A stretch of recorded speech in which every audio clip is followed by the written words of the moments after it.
तो स्वागत है आप सबों का। हम लोग चैप्टर नंबर 5 देख रहे हैं, ACAG account code for accountant general, राही करके MCQ को कर रहे हैं। पिछले वाले वीडियोस में हमने क्वेश्चन नंबर 90 तक डिस्कस किया था।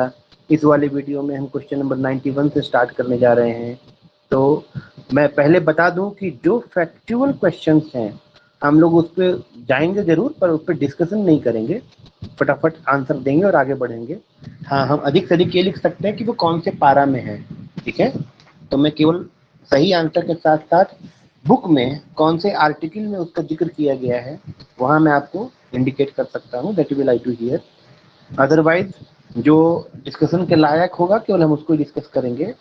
और ये कोशिश करेंगे आज के इस वीडियो में कि 1 घंटे में कम से कम 30 क्वेश्चन तक कवर करें, सो दैट अभी हम लोग 90 पे हैं, तो आज अपना टारगेट 120 होगा, लेकिन 1 घंटे के अंदर ही, ठीक है ना। तो शुरू करते हैं। क्वेश्चन नंबर 91 पढ़ना शुरू कीजिए। ये 5.5 में है बुक में। 91 है register of adjustment and advice to RBI maintain इन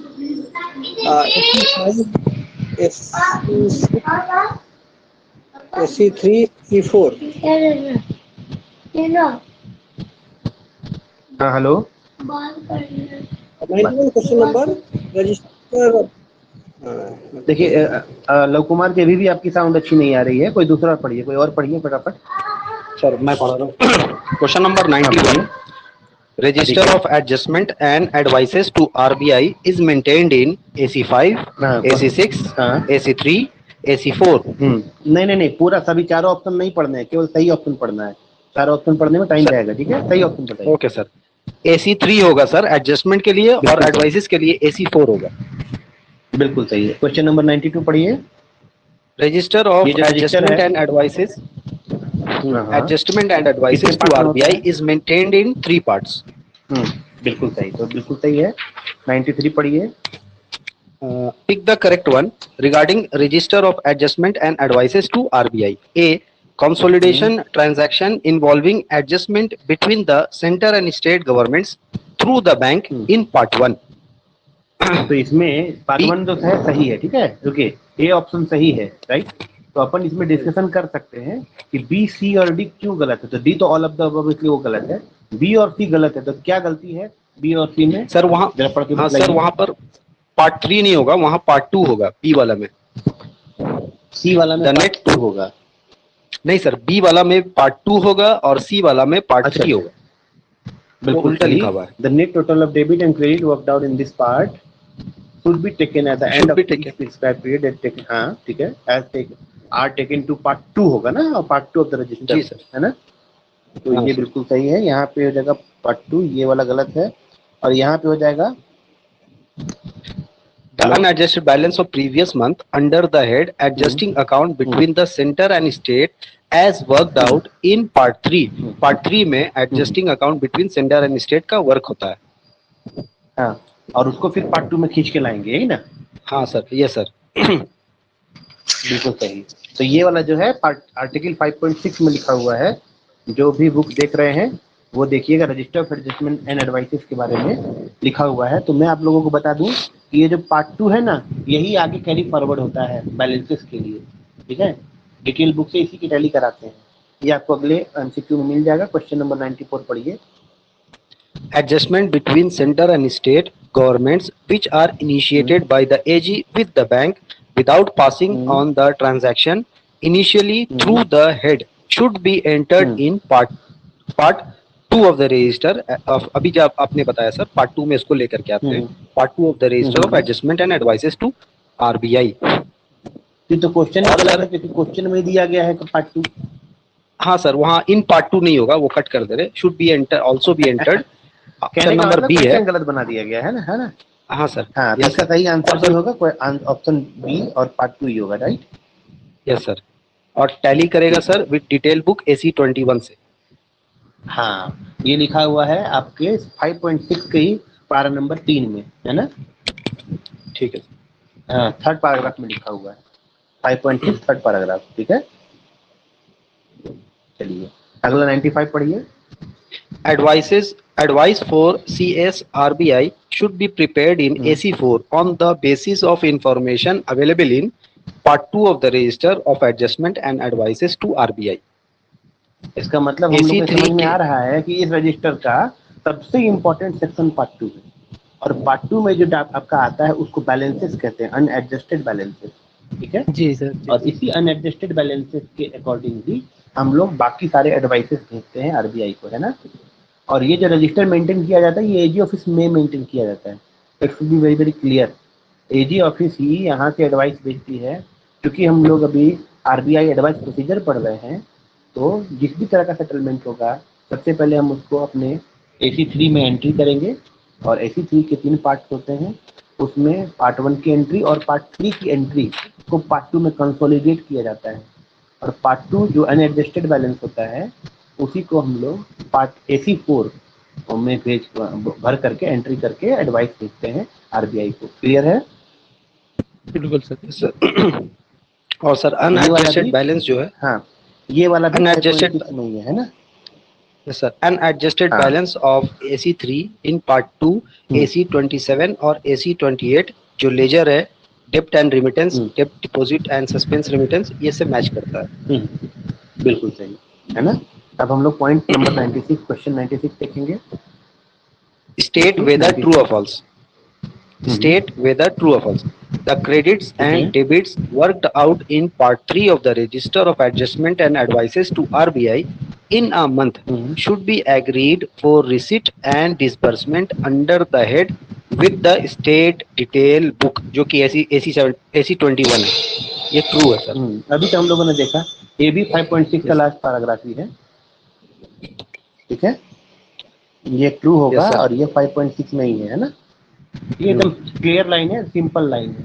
ठीक है, डिटेल बुक के बारे में पहले बता दूं। डिटेल बुक जो है आप उसके पहले वाले चैप्टर में पढ़ेंगे कि डिटेल बुक AC21 में मेंटेन होता है और वो केवल और केवल DDR हेड की एंट्री से रिलेटेड होता है। ठीक है, और इसी के आधार पे जब आप चैप्टर 6 पढ़ेंगे कंसोलिडेशन ऑफ अकाउंट, तो डिटेल बुक में जो एंट्री होती है उसी के आधार पे बुक सेक्शन जो होता है कंसोलिडेट करता है अकाउंट को। ठीक है, तो यहाँ भी जब आप एडवाइसेस भेज रहे हैं एडजस्टमेंट के लिए तो उसकी एंट्री डिटेल बुक में करनी पड़ती है कि तब जाकर के डिटेल बुक की जो बैलेंस होती है वो सही सही टैली करती है। ठीक है, बिल्कुल सही है। क्वेश्चन नंबर 97 पढ़िए। Move on the question number 97। For inclusion in the next advice to the bank, the unadjusted balance at the end of the month should be transferred to the part 2 of the Register of Adjustment and Advices to RBI AC3. बिल्कुल सही। पहले मैंने कहा ना कि part 2 जो है unadjusted balance का ही है, क्योंकि इस क्वेश्चन में लिख दिया गया है कि unadjusted balance at the end of the month, तब पिछले महीने का अगले महीने जो ट्रांसफर होगा। तो इसमें जो आपको एक और बात ध्यान में रखना होगा वो ये कि ये OBCB की तरह काम करता है। Right, part 2 of the register of AC3 वो OBCB की तरह काम करता है और ईयर कंप्लीट हो जाने के बाद भी जीरो नहीं होता है। मंथ के बाद तो जीरो नहीं ही होगा। तो unadjusted balance of the month जो होगा eight the end of the month, समझिए, वो अगले महीने OB बन करके पार्ट 2 में पार्ट 2 ऑफ AC3, ठीक है, उसमें एंट्री होती है। तो ये बिल्कुल सही है। आगे पढ़िए 98। Pick the correct one.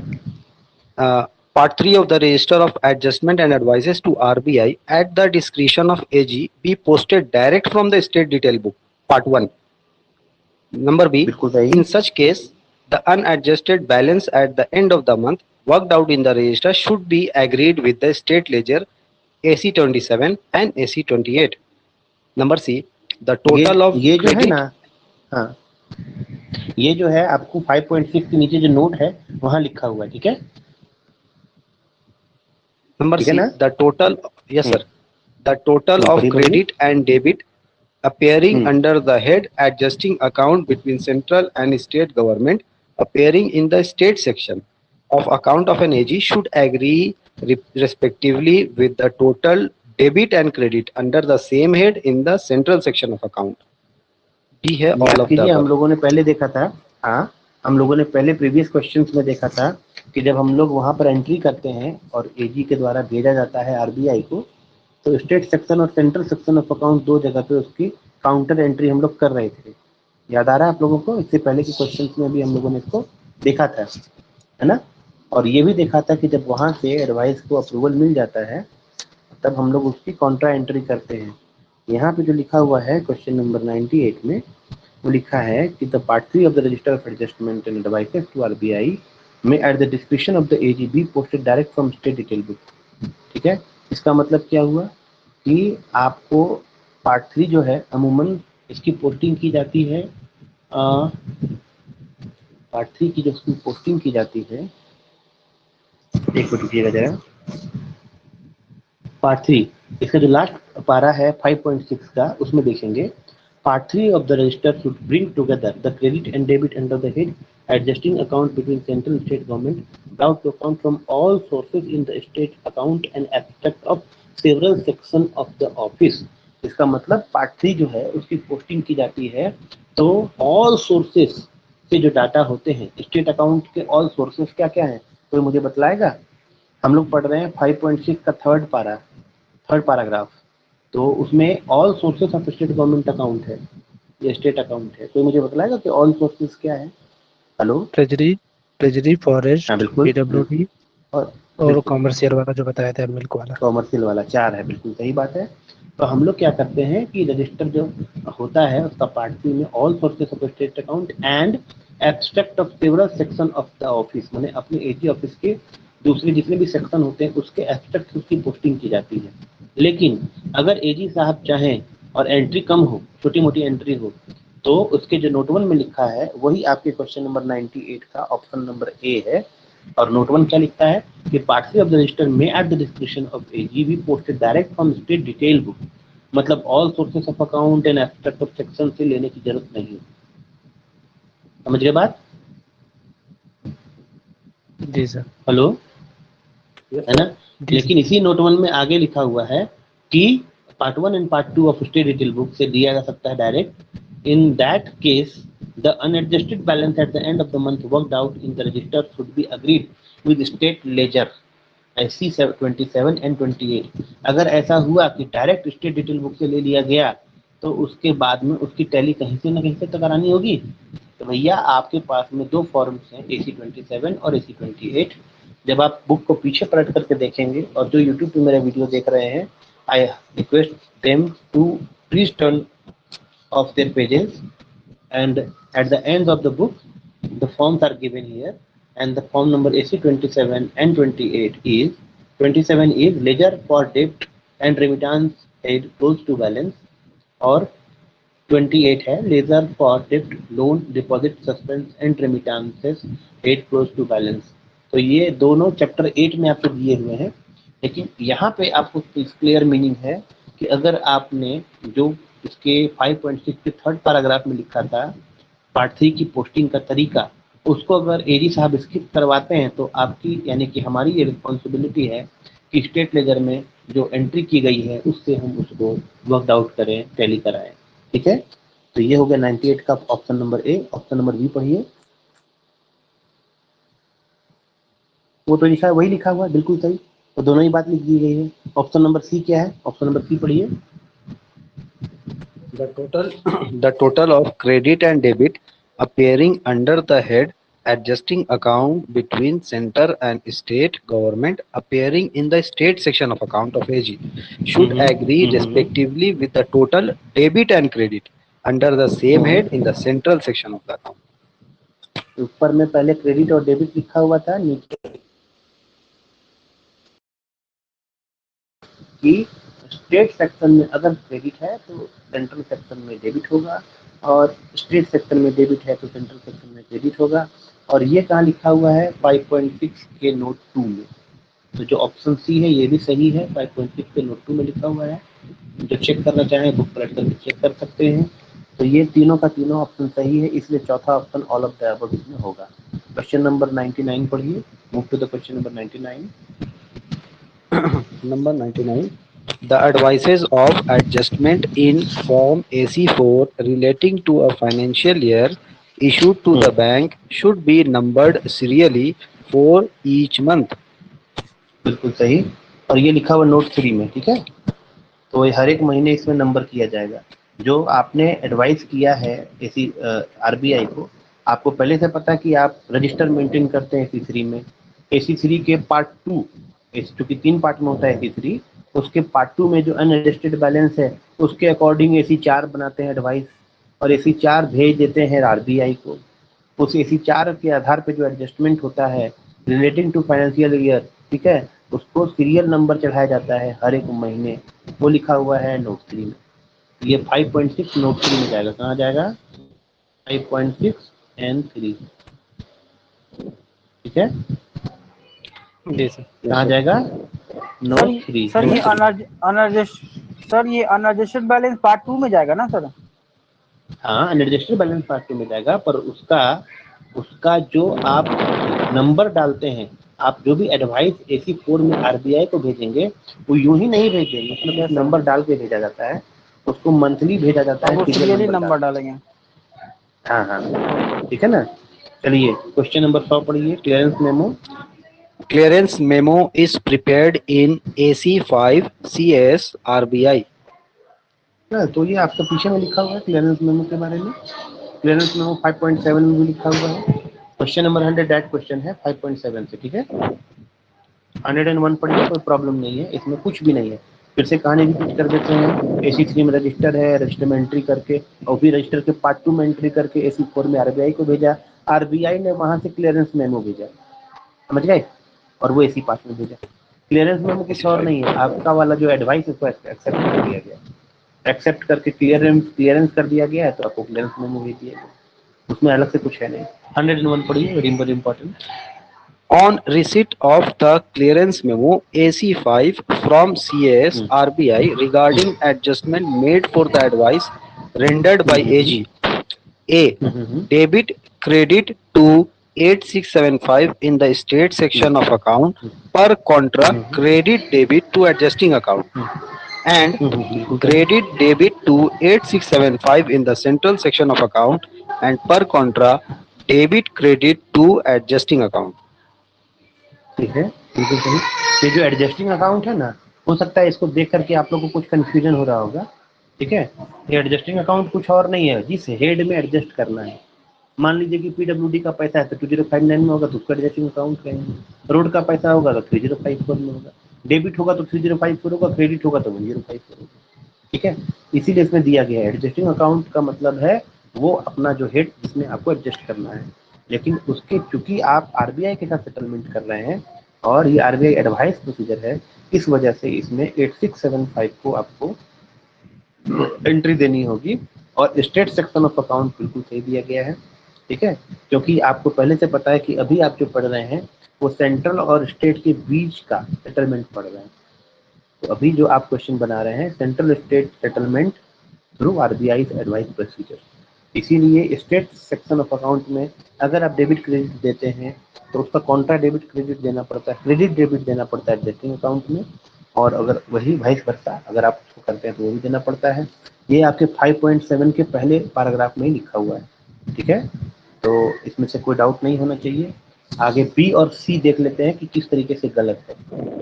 B और C देख लेते हैं। B और C में गलती क्या है? B और C में गलती है कि debit credit to 8675 in state section of account as per contract, credit debit to adjusting account, and debit credit to 8675 in central section of account on contract, credit debit to adjusting account, ठीक है। तो इसमें क्या गड़बड़ है? दोनों कुछ ना कुछ तो गड़बड़ होगा।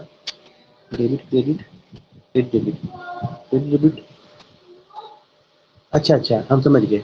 इसका मतलब ये हुआ कि ऊपर भी debit credit of state section of account लिखा है और नीचे भी same debit credit to central section of account लिखा है, ठीक है, वो नहीं होगा। एक ऊपर में अगर स्टेट सेक्शन ऑफ अकाउंट में डेबिट क्रेडिट होगा तो सेंट्रल सेक्शन ऑफ अकाउंट में क्रेडिट डेबिट होगा, ठीक है। इसीलिए ऑप्शन बी गलत है। ऑप्शन सी क्यों गलत है? क्योंकि debit credit section of account, हाँ वहाँ पे 8658 दे दिया इस वजह से, चलिए ठीक है। और ऑप्शन नंबर डी क्यों गलत है? वहाँ भी 8658 दिया इस वजह से। इसका मतलब क्या कि 8658 इसमें एंट्री होगा ही नहीं, है ना। 8675 के ही दोनों portion state section of account और सेंट्रल सेक्शन ऑफ अकाउंट में इसकी एंट्री की जाएगी, ठीक है। और ये कहाँ लिखा हुआ? ये लिखा हुआ आपके 5.7 आर्टिकल 5.7 ऑफ द बुक। चलिए 101 मेरे हिसाब से क्लियर है। 102 पढ़िए। Pensions including commuted value of pensions in respect of respect of high court judges who sir थोड़ा high ऊपर court करना इसको, judges हाँ बोलिए। इसको थोड़ा ऊपर करना है। 101 के बाद में क्वेश्चन दिखाई नहीं दे रहे। अच्छा 101 का क्वेश्चन दिखाई नहीं दे रहा, हाँ ठीक है, हाँ हाँ बोलिए बोलिए, अब पढ़िए question number 102 पढ़िए। pensions including commuted value of pensions in respect of high court judges who have served under state governments subsequently recoverable from the state government concerned are at first instance charged on consolidated fund of India. ठीक है, 112 ये 3 बहुत D3. आसान है, हाँ बिल्कुल सही, ये बहुत आसान है, ये कॉन्स्टिट्यूशन में भी दिया हुआ है। लेकिन मैं आपको एक बात समझा दूं, समझने की जो बात है कि ये तो हाई कोर्ट के जजेस का एग्जाम्पल यहाँ दिया हुआ बुक में, लेकिन एजी ऑफिस, अपना एजी ऑफिस A&E है, अकाउंट्स एंड एंटाइटलमेंट है, ये बात आप लोग जानते हैं, हाँ या ना? जी सर। Yes sir. हेलो, हाँ अपना Yes sir. एजी ऑफिस में, हाँ अपना एजी ऑफिस में एंटाइटलमेंट पोर्शन जो है ना, पेंशन वाला है, जी वाला है, वो हम लोग स्टेट के बिहाफ में कर रहे हैं। अगर स्टेट गवर्नमेंट हमसे लेना चाहे तो ले सकती है। तो आप सोचते हैं कि स्टेट गवर्नमेंट के बिहाफ में अगर हम लोग ये काम कर रहे हैं, तो वहाँ पे जो हमने सीनियर एओ और डबल एओ और अकाउंटेंट और क्लर्क और डाटा एंट्री ऑपरेटर जो लगा रखा है, उसकी सैलरी कौन देता है? सेंट्रल देता है कि स्टेट देता है? पहले तो सर स्टेट देता है, फिर सेंट्रल से अब ये हो जाता है। नहीं नहीं नहीं, पहले सेंटर देता है। पहले सेंट्रल देता है। अरे भैया, अच्छा, अपने पैसे- अपने एजी ऑफिस के स्टाफ की सैलरी कौन देता है? सेंट्रल गवर्नमेंट देता है। सेंटर, यस सर सेंटर देता है। हाँ, उसके बाद उतने पैसे को हम स्टेट गवर्नमेंट से रिकवर कर लेते हैं। आपके भी हाथ में काम कर रहे हैं, आप दीजिएगा पैसा। आप कहिएगा रिकवर कैसे करते हैं? तो भैया इनकम टैक्स में उसका जो अपना कंट्रीब्यूशन नहीं बोलेंगे, उसका जो अपना हिस्सा होता है, ठीक है, उस हिस्से में से उतना रुपया काट लिया जाता है। समझ रहे? तो सेम प्रोसीजर हाई कोर्ट के जजेस पे भी लागू पड़ता है। हाई कोर्ट के जजेस को सैलरी मिलती है सेंट्रल गवर्नमेंट से, लेकिन उतने पैसे रिकवर कर लिए जाते हैं बाद में। समझ रहे हैं आप लोग? Yes sir. वही लिखा हुआ है, at first instance charge on consolidated fund. इसमें ऐसी कुछ जानने वाली बात नहीं है, जो मैंने आपको एग्जांपल दिया है।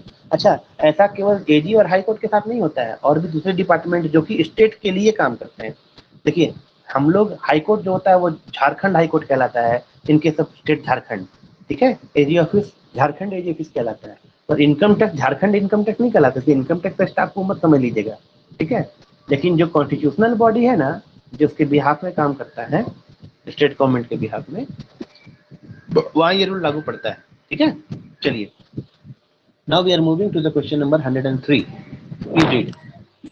The initial payment of pensions, including commuted value of pensions in respect of high court judges made through treasuries, public sector banks, should be debited directly against the central balance in central section of state हाँ AG. ठीक है, बिल्कुल सही, हाँ बिल्कुल सही, ठीक है। वो हम लोग सेंट्रल बैलेंस से इसको डेबिट कर लेते हैं, स्टेट बैलेंस से डेबिट नहीं करते हैं, ठीक है।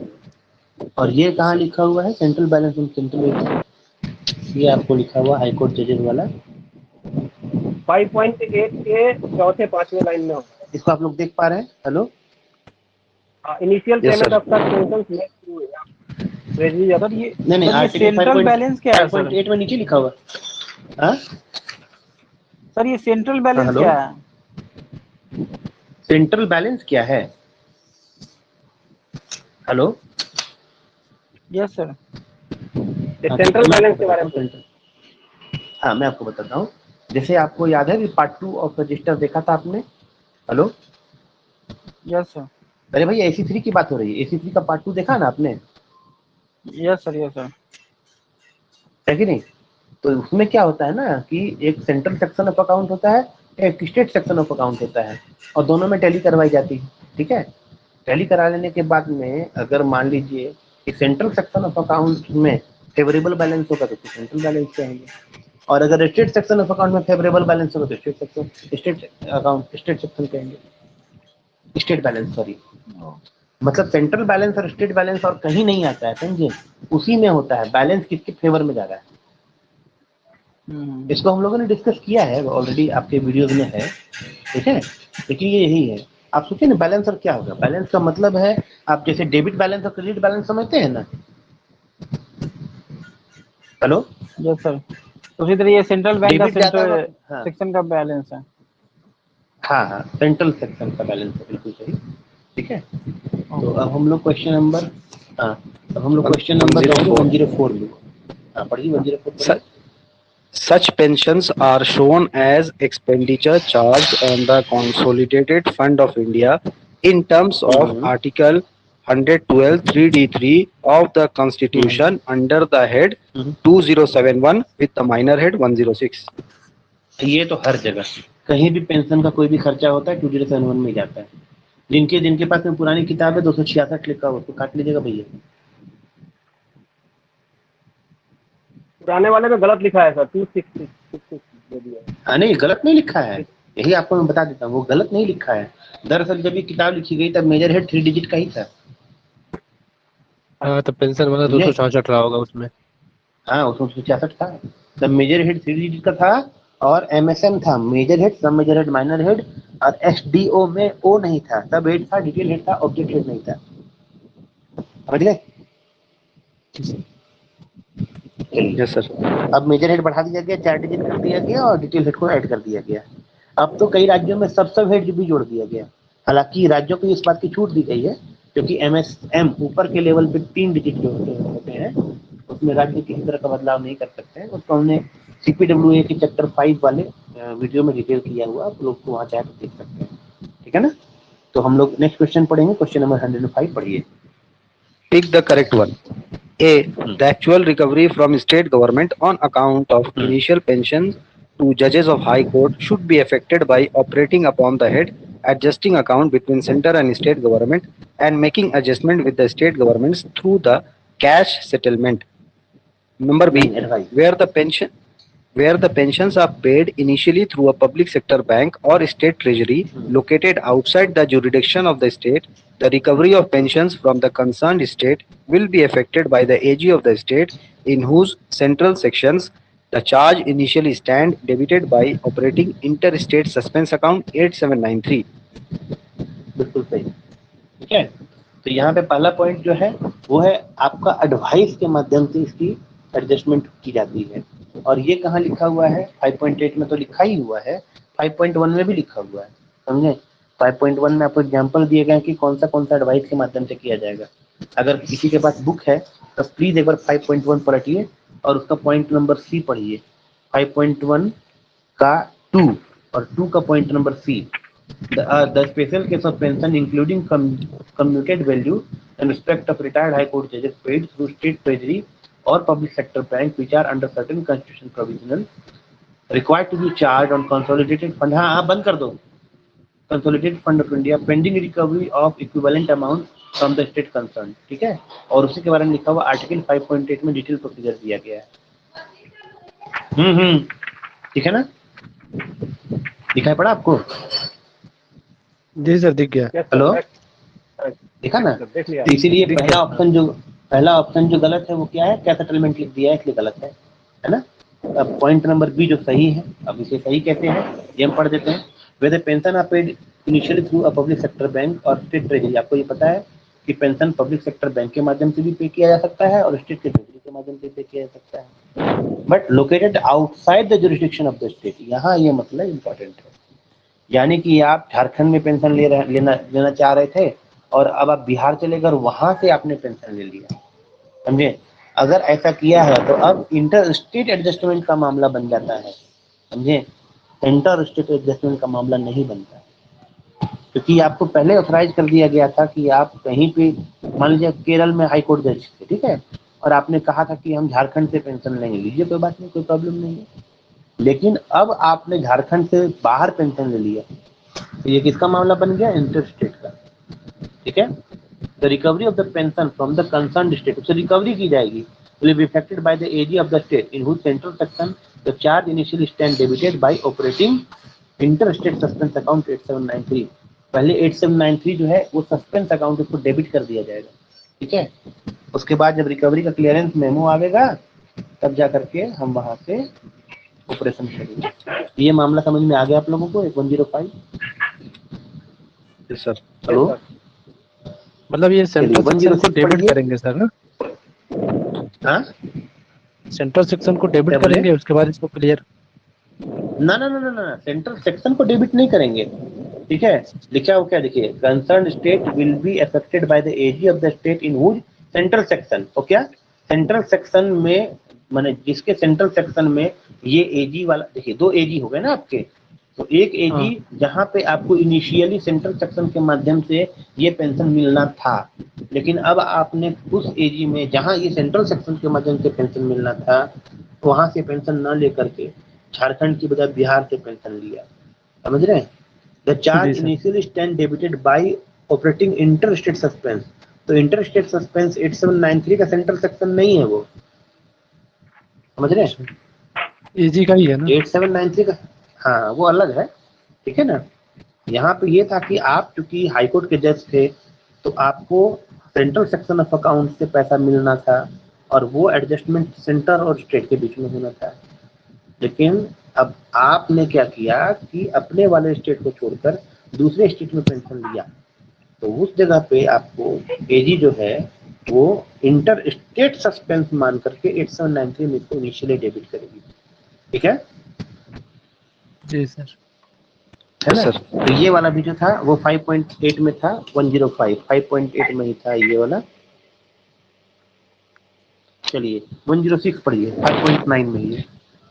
In order to work out the net debit and credit, all interstate transaction brought to account in a month in the various accounts and abstract in an AG office should be brought together for the whole account circle in Part 3 of the Register of Adjustment with the RBI in Form AC3.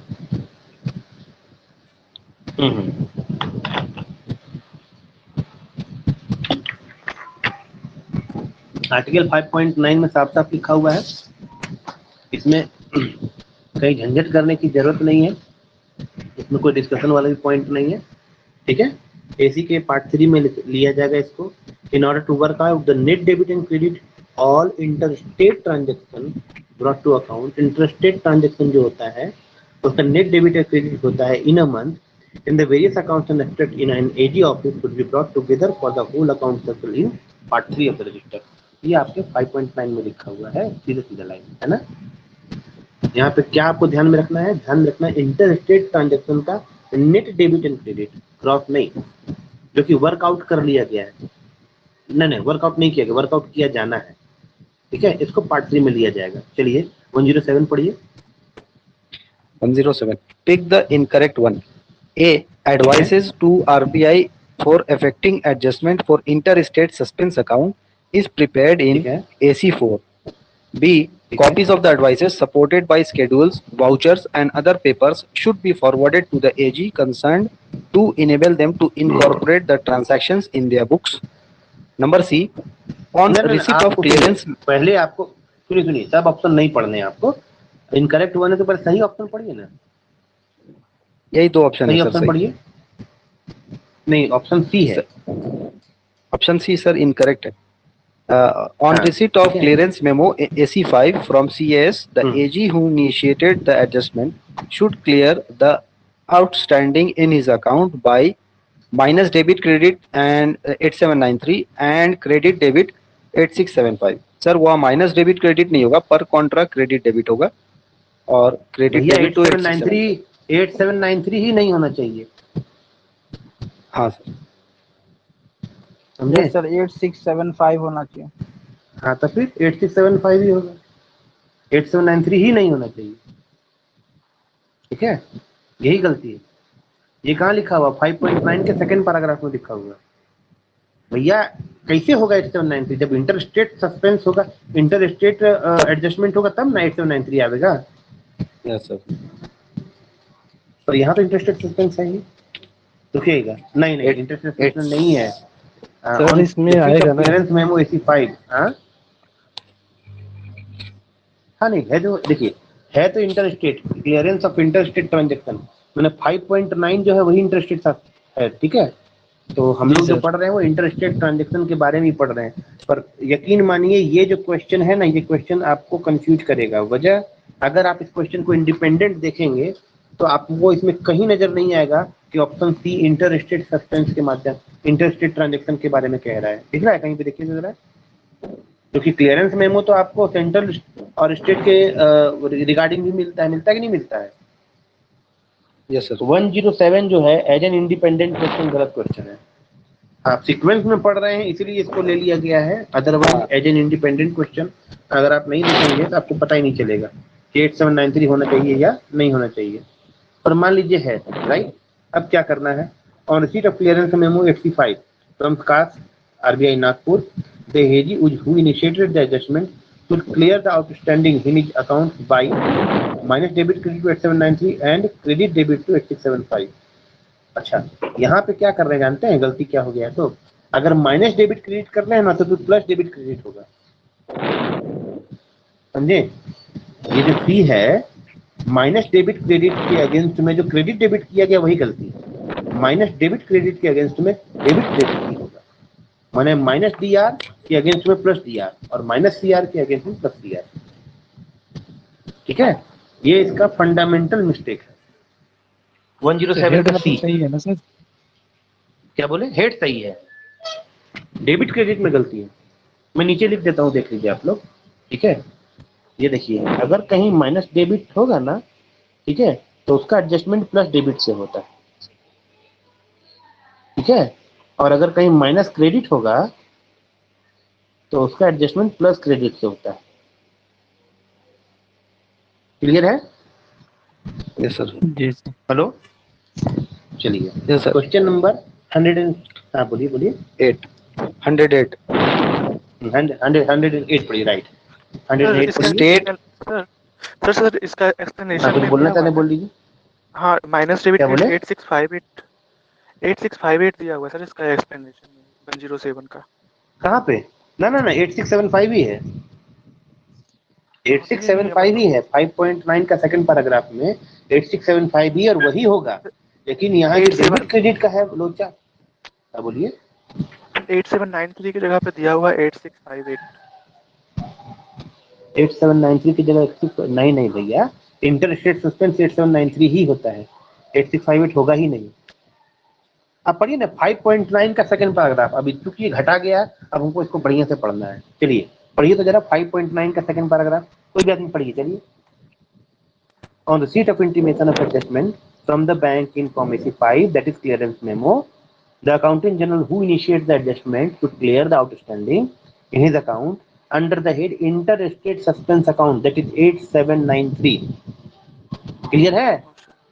जी बिल्कुल clear है sir. Yes by sir. making deduct entry by per contract credit or debit to the head। तो deduct entry जो होता है ना, उसका पर contract debit और क्रेडिट का मतलब ही है minus debit plus debit, minus credit plus credit. Minus debit का क्रेडिट नहीं होगा, समझ रहे हैं? एक जगह अगर माइनस डेबिट हुआ है तो दूसरी जगह प्लस डेबिट होगा। हाँ बोलिए।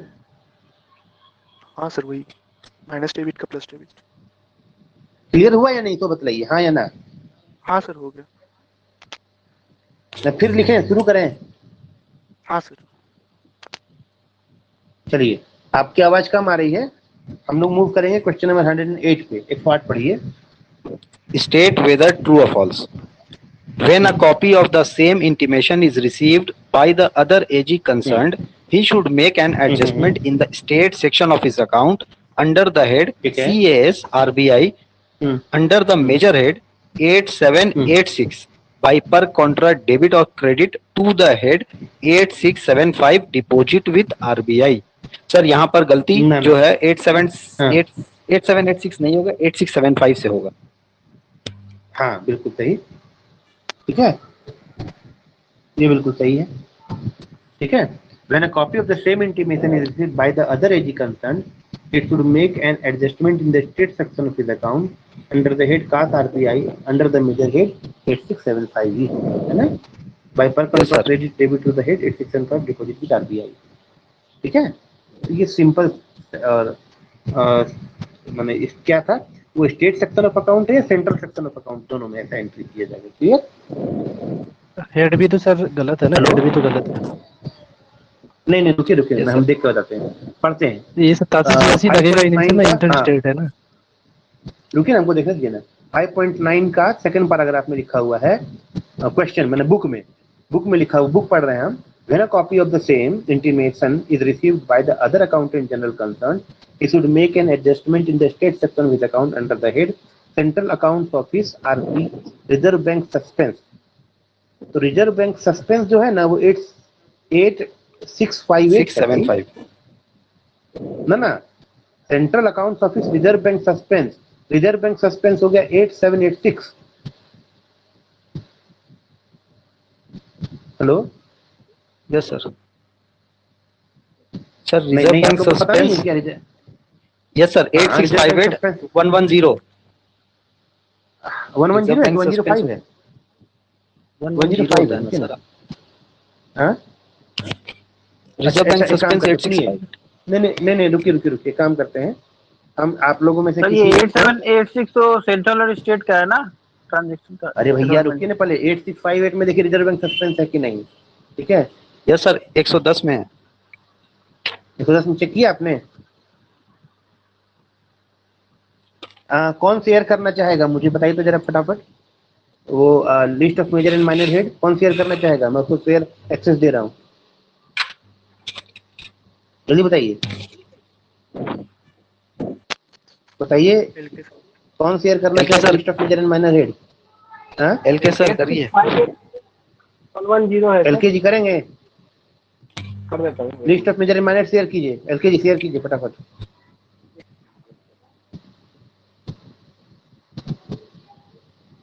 LKG waiting. यस सर एक सेकंड। करिए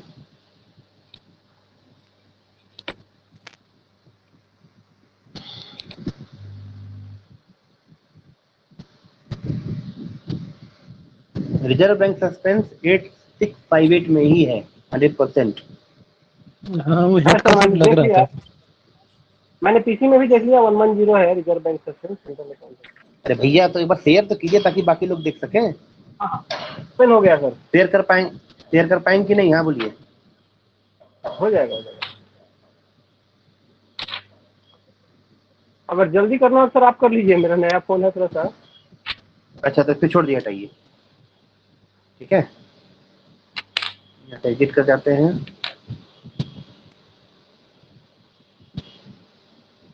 चलिए आपको एक्सेस में स्टॉप कर दिया है। ठीक है चलिए तो हम लोग आते हैं नेक्स्ट वाले पॉइंट पे। ठीक है ना 109 पढ़िए कोई भी। 109 वो 8658 है। इस 108 में क्या गलती थी? Under the major head 8658 by per counter debit और credit to the head 8675 deposit with RBI. RBI suspense होगा 8658, डिपॉजिट विद आरबीआई होगा 8675। चलिए 109 पढ़िए। The CSRBI will send to each AG a statement showing the sum total of adjustment made against the central balance at his instance, together with the statement of closing balance of the estate for the respective month by 25th of the following month, but in the case of March it is 10th में। ये 5.10 में लिखा हुआ है। ठीक है कहाँ लिखा हुआ बुक में? 5.10 में। क्लियर है? ये बहुत सिंपल है, ऑप्शन बी होगा, कोई डाउट नहीं है। क्वेश्चन नंबर 110 पढ़िए। Question number 110. The account through which the transaction are initially accounted for under the head interstate suspense account and reported by one AG to the concerned AG are known as settlement account. बहुत simple है। 5.11 में Question 1111. ठीक है 111. हाँ 5.11 में। अब 111 पढ़िए। Types of settlement account are D. Outward settlement account, inward settlement account. अच्छा कोई मुझे बताएगा आउटपुट सेटलमेंट अकाउंट का फॉर्म नंबर क्या है? 6 है। 6 बिल्कुल सही। ये AC 6 है आउटवर्ड सेटलमेंट अकाउंट का। और कोई मुझे बताएगा इनवर्ड सेटलमेंट अकाउंट के लिए क्या कोई फॉर्म है? सर क्लेम रजिस्टर है 20 है।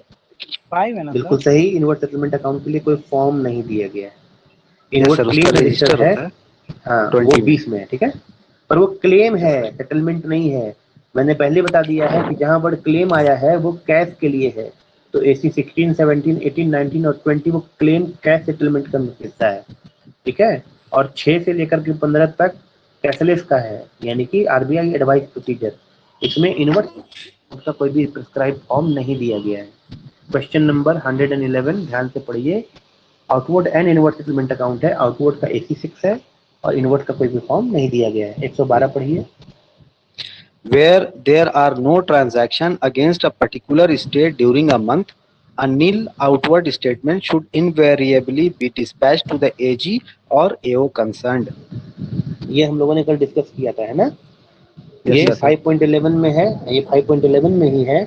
अपने को ध्यान में रखना है कि कोई भी एडजस्टमेंट हो या ना हो, आपको नील आउटपुट सेटलमेंट अकाउंट दूसरे एजेंट को भेजना ही पड़ेगा, ठीक है ना। Okay, sir. चलिए 113 देखिए, pick the correct one. Pick the correct one. A. The outward settlement account shall be prepared in AC 7. ना Sir, यहाँ AC ना, 6 होगा. इसका हाँ, तो ये क्वेश्चन ही गलत है। Yes, sir. Incorrect one होगा यहाँ. Pick the incorrect one. हाँ, Correct one नहीं है. इसीलिए हम लोग The outward इसमें ध्यान नहीं देंगे।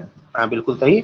Output Outward settlement account prepared in AC 6. Prepared in AC 6 होगा, है ना। तो क्वेश्चन गलत है। तो देखिए, मैं आपको बताना चाहता हूँ कि आप लोगों को ये पहचानने की परख होनी चाहिए कि कौन सा क्वेश्चन गलत है, क्योंकि आपको एग्जाम में भी 3 से 4 क्वेश्चन गलत मिलेंगे, ठीक है। तो आपको वेरी सिंसियरली क्वेश्चन पढ़ना है, ध्यान से पढ़ना है, और ये नहीं समझना है कि वो लोग भगवान ब्रह्मा है जिनकी लकीर ऐसी बना दी गई है कि वो कभी गलत नहीं हो सकते। बिल्कुल हो सकते हैं। आपको उसमें पैनिक नहीं होना है कि 4-5 क्वेश्चन गलत होगा तो सारे के सारे क्वेश्चन गलत हैं। अगर 4 क्वेश्चन गलत है तो आपको 96 पे ही खेलना है, क्योंकि बाकी सब लोग भी 96 पे ही खेल रहे हैं, ठीक है। और उतने में खेल के आपको 45 नंबर लाने हैं, ठीक है। तो अब हम लोग आगे 114 क्वेश्चन पे मूव करेंगे। 114 पढ़िए। सर इसका ऑप्शन नंबर बी भी गलत है सर। कैसे? 113 का बी, ए भी गलत है, बी भी गलत है। ये तो गलत है। यस सर, बी में बी क्या भी गलती गलत है? है। Doubtful settlement account shall consist of a copy of a monthly advice of adjustment sent to RBI supported by schedule of credit and debit and connected voucher or other documents working up to the net credit and debit advice to the RBI। इसमें गलती क्या है बताइए? Sir वहाँ net credit and debit नहीं, debit and credit होगा भैया। तो इसमें और लिखा हुआ, और में आप 1 या 2 या 2 या 1 ही बात ना होगा जी। सर। हाँ, हाँ ये सर, क्वेश्चन ही गलत है, इसमें दिमाग मत लगाइए, समझे। ठीक है या सर। होता है तो 1 या 2, 2 या 1, परमुटेशन और कॉम्बिनेशन तो पढ़ में ना किए हैं। Yes sir. ये तो परमुटेशन में भी सही होगा। परमुटेशन में गलती कब होता है? जब 12 या 21 का मामला हो, है कि नहीं। यहाँ तो कॉम्बिनेशन का मामला बन रहा है, परमुटेशन का मामला तो बन नहीं रहा है ना। ये क्वेश्चन गलत है, तो दिमाग मत लगाइए। क्वेश्चन गलत है। 114 पे आइए। हाँ 114 पे आइए। The incorrect one. A. All transactions should be detailed in the schedules accompanying the settlement account, but in the case of checks and remittance of public work officers, it should be sufficient to the state the amount paid or received at each treasury on account of each public work division. Number B. The schedules should be supported by treasury consolidated receipt and paid checks. Sir दोनों सही है। दोनों सही है कि दोनों गलत है? सर दोनों सही है। 5.12 है, 5.12, ठीक है। All transactions should be detailed in the schedule, ठीक है, accompanying the settlement account, but in the case of checks and remittances public works officers, it should be sufficient to state the amount paid or received at each treasury on account of the each public works division, ठीक है। But in the case of checks and remittances, state the amount paid to state the amount paid or received at each treasury on account of the public works division। State का मतलब state government से नहीं, state का मतलब है बोलने से, ठीक है। तो ये बिल्कुल सही है, इसमें तो कोई गलत है नहीं। यस सर, वो सर अमाउंट बस पेड कितना हुआ कितना रिसीव हुआ वो बताना है, डिटेल बताने का जरूरत नहीं है। हाँ बिल्कुल सही। और schedule should be supported by treasury consolidated receipt and paid cheques. तो नाइदर ए और नॉट बी क्वेश्चन सही है, दोनों में से कोई गलत नहीं, ठीक है। क्वेश्चन नंबर 115 पढ़िए। Public work outward items which represent charges for work done should be supported by a certificate in the form prescribed by the President on advice of SCAG. हाँ बिल्कुल सही। और ये कहाँ लिखा हुआ है? ये 5.12 का लास्ट पारा जो नोट से ऊपर में है उसमें लिखा हुआ है ना। ये क्या होता है? सर्टिफिकेट दिया जाता है, उसका जो फॉर्म होता है पहले सब्सक्राइब होता है, वो प्रेसिडेंट करते हैं सीएजी की सलाह पर। ठीक है, Yes, sir. हेलो।